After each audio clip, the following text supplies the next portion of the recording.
সর্বশেষ আপনার কাছে জানতে চাইব, আলী হাসান ওসামা সহ কওমি ঘরানার অনেক ওলামা ইকরাম জামাতে যোগ দিচ্ছে, এটাকে আপনি কিভাবে দেখছেন? দেখেন, আলী হাসান ওসামা যখন জামাতে যোগ দিয়েছে আমি কিন্তু খুশি হয়েছে, আমি কিন্তু নারাজ হই নাই। কারণ হলো, আলী হাসান ওসামা যতদিন আমাদের কওমি বেল্টে ছিল, আপনি বলেন তো কওমি বেল্টের কোনো উপকার হয়েছে? দেওবন্দি চেতনার কোনো উপকার হয়েছে? হয়নি। বরং যতদিন সে ছিল, আমাদের কওমিদের মধ্যে দ্বন্দ্ব লাগানোর জন্য কখনো একটা গ্রুপকে এক গ্রুপের বিরুদ্ধে চালায় দিত, মনে করেন মাঝে মধ্যে চরমনার বিরুদ্ধে ফতোয়া দিত, কখনো কখনো মিজানুর সাইদ সাহেবের বিরুদ্ধে ফতোয়া দিত, কখনো আব্দুল মালিক সাহেবদের এই চেতনার বিরুদ্ধে ফতোয়া দিত।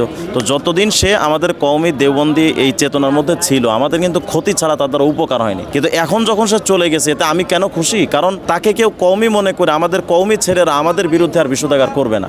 তাকে সবাই জানবে যে সে জামাত ইসলাম হয়ে গেছে, সুতরাং তার কথা আমাদের কওমিদের মধ্যে আর গ্রহণযোগ্য না।